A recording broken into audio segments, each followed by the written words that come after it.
coming up. I think he got what he deserved. I mean, nobody should ever take another person's life. For Vault Studios, I'm Will Johnson. You're listening to The Daily Crime. An Indianapolis man was recently sentenced for the 2018 murder of a friend. This is a portion of a poem written by the victim's son and read by his mother in court. I can't tell you, Daddy, how many tears I've cried since the day I was told my precious dad had died. It seems so impossible, although I know it's true, as everything I see around reminds me of you. I can still hear your laughter and see your smiling face. I have to close this letter now, but this is not goodbye, for you will forever be with me in my heart and mind. Tony Cline was shot and killed in April 2018, and Dwight Shotts has been convicted of his murder. Shotts claimed that he killed Cline in self-defense. That claim was rejected by the jury. I don't think anybody will ever know the truth besides Tony and Dwight. I mean, everybody has a side to a story, and they're the only ones that know the full truth. Look, staying healthy isn't easy. Watching your diet, hitting the gym, avoiding stress. But a good night's rest helps boost your overall health and wellness. And it couldn't be easier. The Sleep Number 360 smart bed effortlessly adjusts and responds to both of you. The result? You wake up ready for anything. Proven quality sleep is life-changing sleep. Don't miss our weekend special. Save 50% on the Sleep Number 360 limited edition smart bed, plus free premium delivery when you add a base. Ends Monday. To learn more, go to sleepnumber.com. I'm joined by Rich Nye, reporter at WTHR in Indianapolis. Rich, thanks for being here. Thank you, Will. Let's go back to when that 911 call came in. And I know you've been covering this case since the beginning, but what can you tell us about, first of all, the disappearance? This man was missing for almost a week, and then a 911 call came in. I started on this story on April 24th, back in 2018, when Tony Cline, who was a 35-year-old father living in Greenwood, Indiana, which is a suburb to the south of Indianapolis, was reported missing from his family. He worked at a Lowe's store and never came home from work.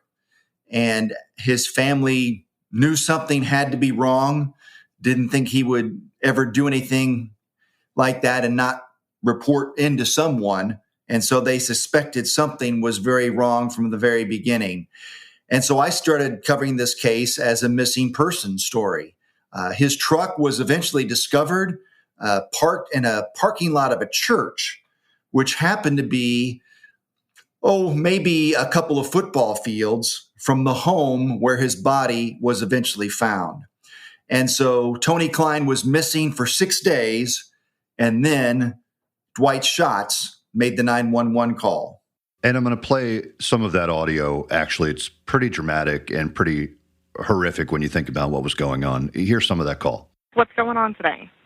This is a rough one. Okay, I'm listening. I don't know how I'm going to explain it, but... Are you injured? There's a guy dead in my house. Okay, what happened? Did you guys get in an altercation, or what happened? Did you find him like that? No, it was an altercation, but It was been a while back, and... Okay.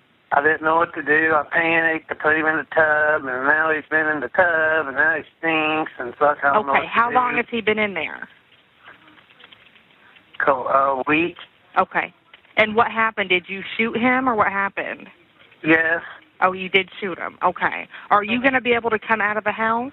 Because they're getting ready to pull on scene there. They need to see what happened. So can you come out? I'm in the garage. You're in the garage.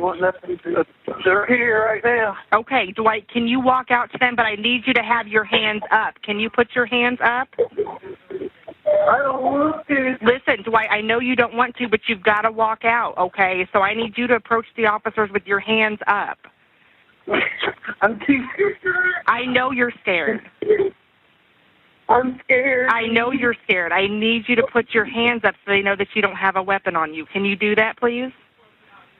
I'm too scared. Dwight, listen, I know you're scared. Follow their directions. Follow their directions. You can do it.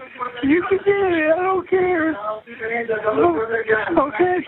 Dwight, put them up. My hands are up. They're up. Okay. So you hear that 911 call, and as it became clear over time, and even right away from that phone call, the victim had been inside this man's house for days. Right. And smelled pretty bad, according to the 911 call. And apparently Dwight Shotts got to the point where he couldn't take the smell any longer, building upon the perhaps guilt of what he had done and trying to come to grips with that, placed the 911 call. In fact, he had told someone else who also placed almost a simultaneous 911 call. And that's how police were alerted to what had become of Tony Cline. And the backstory, as much as we know of it, is that these two were friends. They were fishing buddies. Dwight Shotts, for many years, had actually run and managed a fishing pond in Indianapolis. It had closed down sometime around 2015, I believe, but he still loved to fish, and Dwight and Tony knew each other as fishing buddies. Apparently, Dwight had turned his house, according to the prosecution, into a drug house and was selling numerous drugs out of his house, illegal drugs, and told investigators that at the time of his arrest, he was making about $15,000 a year, or sorry, check that, $15,000 a month selling marijuana out of his home. And we don't know exactly why Tony Cline was at Dwight's house that day and what may have been involved, but apparently some pills that Tony had were then sold by Dwight in the days after Tony's death. And so we don't know exactly the circumstances of what happened in the house and led to Tony Cline being shot. But Dwight Shotts admitted that he shot Tony Cline. The evidence showed that he shot Tony Cline in the back of the head. Tony Cline may have been there for some kind of illegal activity. We're not sure of that. But Dwight Shotts says that he shot Tony Cline in self-defense. And that was his reason for going to trial, even though he had admitted to the shooting in that 911 call.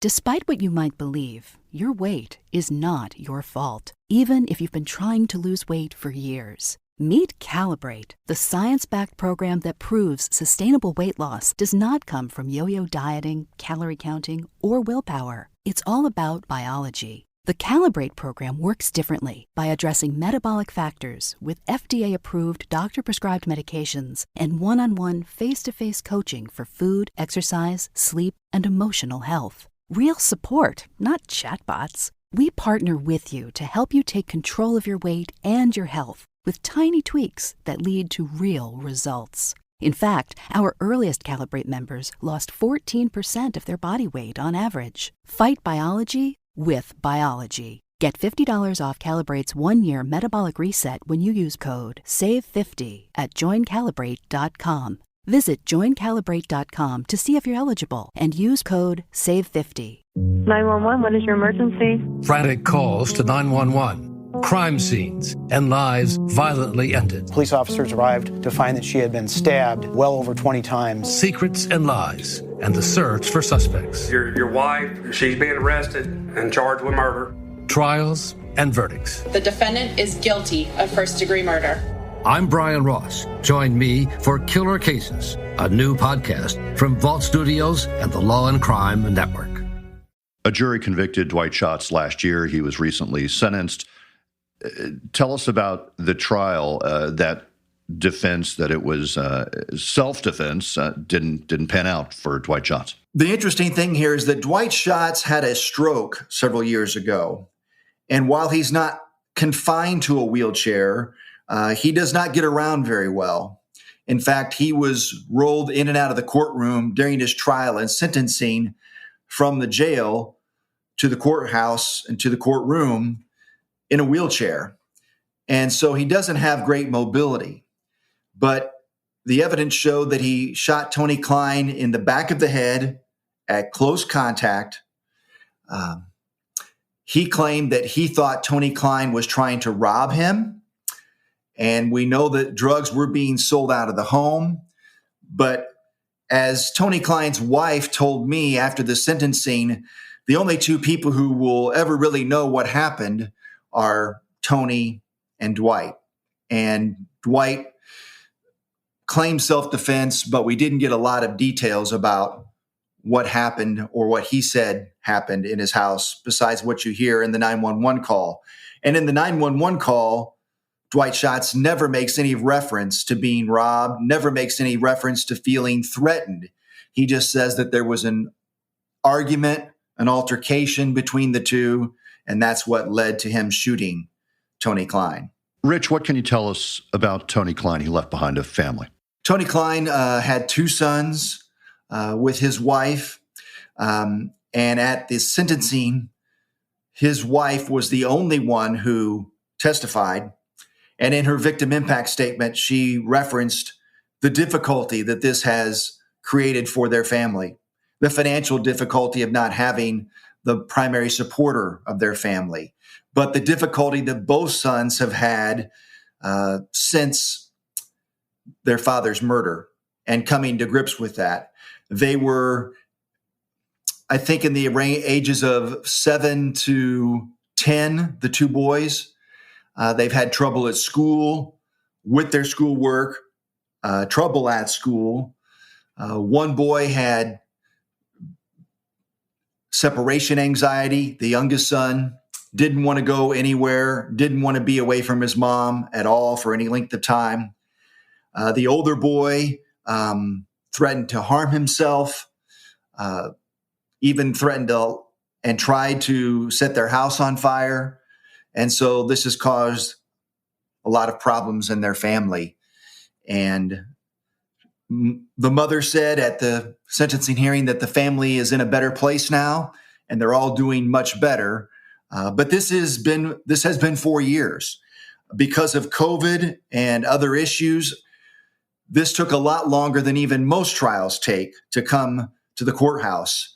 And the first trial was actually set sometime in November, I believe, and was delayed because someone had COVID that was close to the case. But it had been delayed many times because of COVID in general, and that jury trials were not being held in Indianapolis because of the COVID-19 situation. So this took almost 4 years. In fact, Dwight Shotts, out of that 55-year sentence, has already served almost 4 years in jail awaiting trial. Rich, I know that you've probably heard quite a few 911 calls in your line of work. This one just, it boggles the mind to think that the victim was inside this man's house for a period of time. It is. And quite honestly, not every murder necessarily gets covered in a city of our size. But from the day that the probable cause came out explaining that 911 call and that the body had been in a bathtub for a week, just the stunning evidence and the nature of that caught our attention and made this a case that I wanted to follow to its conclusion, which finally came about. And though we had the transcription of that 911 call, I was never able to get a hold of that until after the trial and listened to it for the first time in its entirety just about a week ago. And it is stunning. And you hear, this is not a cold-blooded killer, at least listening to the 911 call. In fact, the judge even said at trial is that this appears to be one good man who made a very bad mistake in killing another fairly good man. And while we've talked about the drug history in that home, apparently, Dwight Shotts was also a very well-liked neighbor, had lived in this neighborhood for 20 years, had put off a big fireworks show that he spent up to thousands of dollars on of his own money for several years for the whole neighborhood, who had a huge garden and shared food out of that garden with all of his neighbors. This is a crime that shocked his neighbors, and they were obviously horrified and stunned to learn that there was a dead body in the Dwight Shotts bathtub for almost a week. Rich Nye at WTHR in Indianapolis. Thank you for spending the time and telling us about this case. We appreciate it. Sure, Will. Thank you. You've been listening to The Daily Crime, a podcast from Vault Studios. Be sure to check out our other podcasts, including Bardstown, The Officer's Wife, and our weekly show, True Crime Chronicles. For Vault Studios, I'm Will Johnson.